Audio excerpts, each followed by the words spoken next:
If you plan on towing a trailer with your 2018 Ford Explorer, you're going to need a 7-way potentially if it has trailer brakes. And the alternative is going to be a 4-pole, which is going to give you all your light signals. But as you move up to bigger trailers with brakes on them, they're going to use a 7-way plug, and that way you can get a brake output signal from a brake controller so those brakes apply on the trailer. And that's what we did today. Some Explorers come with a factory 7-way, and if that's the case, then you really don't have to worry about a whole heck of a lot. But in our case today, we didn't have a hitch or wiring, so we've added the hitch, and this plug-in 7-way makes it to where we can eventually plug in underneath the dash to a factory plug with an adapter, put a brake controller in, and then we're going to have all that braking function as well as our light function.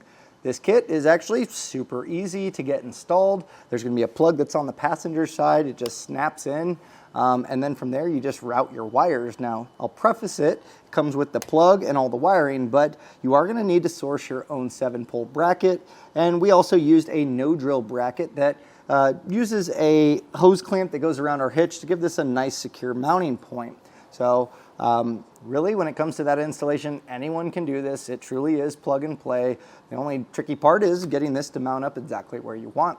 So let's take a look at that installation now. One of the things that this doesn't come with that you're going to want to supply is going to be a 7-pole bracket. Just as the name implies, this is going to allow us to get this mounted up. There's a few different ways you could do this. You could drill into the plastic. We also have brackets that you can bolt up around the hitch and attach this to it. As we head over to the passenger side on the frame rail, you're going to look for a plug. Now, you may have one that's plugged in. Sometimes there's 2 plugs. And generally it's going to be the lower plug if you have the 2 plugs connected, or a total of 4 connection points. On ours today, we just have a dummy cap, but we can pop this off by just pushing on the tab and pulling. It may get some buildup in it. Even mine's loose and it's still kind of fighting me just from dirt and debris. But if you need to, you can push on the tab and put a small flathead screwdriver in that spot to kind of raise that and push it out. This dummy cap we are going to want to retain because our plugs that we have here, we're going to plug one in and then put the dummy cap on the other side. Now, if you have that 2 connections that are there, this is just going to tee in between the 2. We don't have that today, so ours is just going to plug in here and make sure that it does snap together, and then give it a quick tug to make sure that it's actually snapped. Sometimes these, you feel like they're snapped and maybe not completely there. And then on the other side, we're going to put a dummy cap. So instead of teeing that connection, it's still going to be sending it through and then eventually making it to a single wire. So we're still going to be able to get all of our signals. So if yours looks like this, don't be surprised. If you have those 2 plugs, just put this in between the 2. But on ours, we'll put our dummy cap in place here. And we'll be able to zip tie this all up. But we want to route this over, keeping it away from the exhaust, so you can really tuck this up near the hitch and zip tie that up.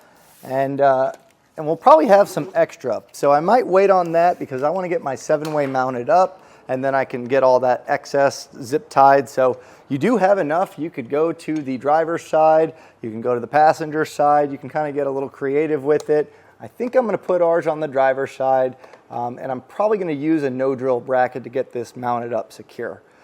So really it's going to come down to us just making the connection on our 7-way plug. Opening up our plug, this is where obviously we're going to put our 7-way in from the trailer side, but if you look in the notches there, there's 2 screws that hold this in place, and so we're going to want to get that separated. And the way we're going to do that is the 2 screws on the outside with either a Phillips or a flathead. We're going to back these out. You don't need to completely take them out. You can if you want, but this should allow us to get that plug to pull out.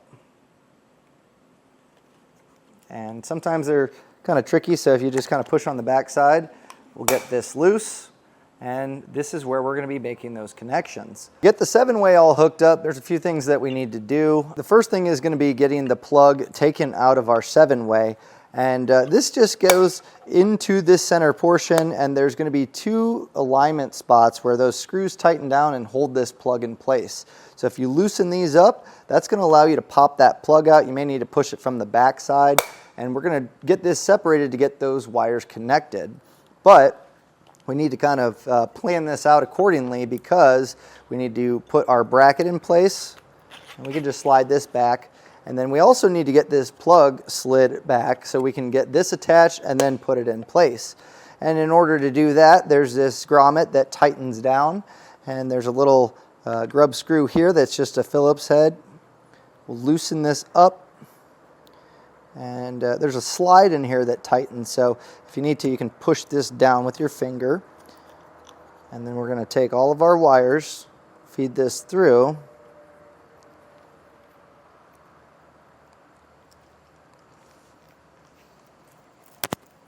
And I may need to loosen this up a little bit more, because we're going to want those wires to be further out, making our connection a lot easier to do.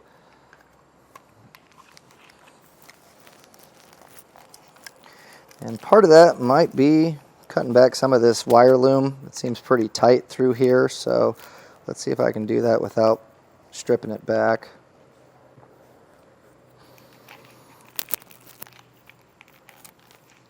And it is pretty tight.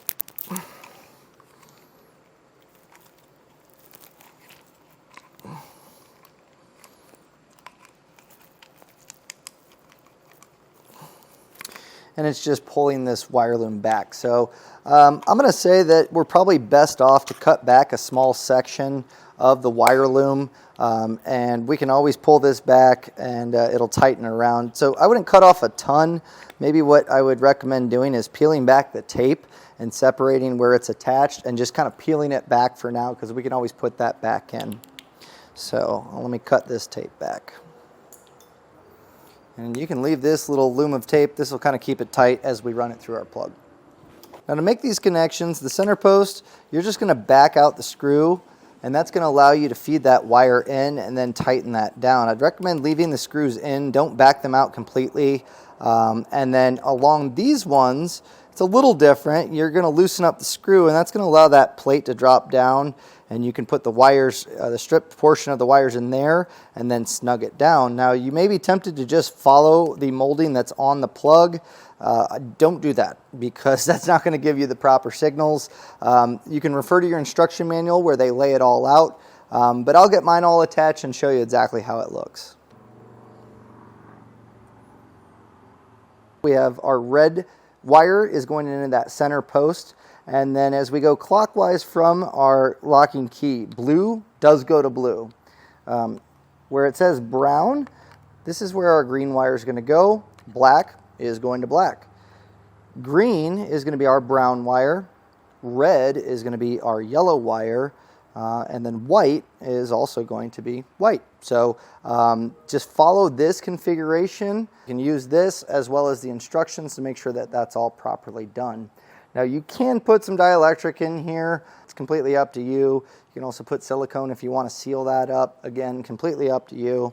Once we have this, we're going to pull our wires back, and we're going to align that key at the 6 o'clock position.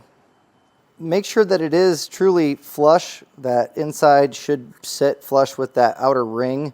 And that's where the screws that we loosened up on the side, when we tighten these down, you should see that screw coming in, and that's going to lock that in place. So just make sure it's flush. Might be hard to see, but as I tighten this, you'll see that screw go into the slot there and there.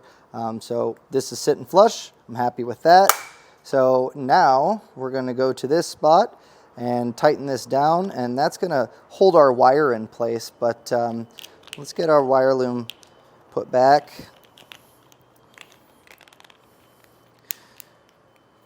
And it's a little short here, but if you can, try to feed a little bit of that into that white if you can, so when you snug it down, it'll hold it in place. If not, we can come back with a little electrical tape and tape that in place. So we'll snug this down.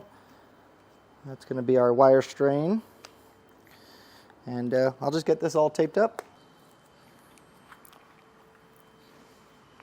Now I got our 7-way mounted up, and I'm going to be honest with you, I don't absolutely love the way that it's sitting just kind of crooked, and I did have to bend this out, but I think just nature of how long the plug is and just the way that there's not a whole long flat section to get this mounted up, this is probably going to be the best that I can do. If this is a big concern of yours, you can. Some hitches, Draw-Tite comes to mind. They'll give you a mounting bracket, which makes it to where it's a nice clean spot to do that. But this is nice and solid. I mean, it's not going to move on us. I have full accessibility to our plug. So overall, functionality is absolutely there. So wiring wise, I just kind of tucked this, I zip tied it along the hitch and just kind of kept this up and tight. Now over here, I went above the hitch, and then as I made my way over, I just zip tied up the extra length of wires that we have. So nothing's touching the exhaust. And at this point, we need to test to make sure that it's working. So if you have your trailer available and you can hook up your 7-way and run through the light signals, that's a great way to do it. I'm going to be using a 7-way tester, and that's going to at least give us our light functions as far as running lights, turn signals, and brake lights. Later on, we'll be installing a brake controller, and that's something later on that I'd be checking as well. Now, when you're testing your light signals, make sure that you're testing all of them. So that's going to include our running lights, our left turn signal, our right turn signal, as well as the brakes. And if you do have that brake controller already installed, you can test to see if you're getting brake output. You may have to drive your trailer in order to see if those brakes are applying. But once everything's working properly, we can confirm that it's all good, and that's going to do it for the installation. So hopefully this video helped you get your Curt 7-way custom fit trailer wiring harness installed on your 2018 Ford Explorer. And if there wasn't anything that I covered that you might have wanted to know, or you found some better tips and tricks that I didn't have in this video, please let us know. Helps us make a better video for neighbors like you at home that are installing a 7-way on their Explorer. My name's Brad. Thanks for watching.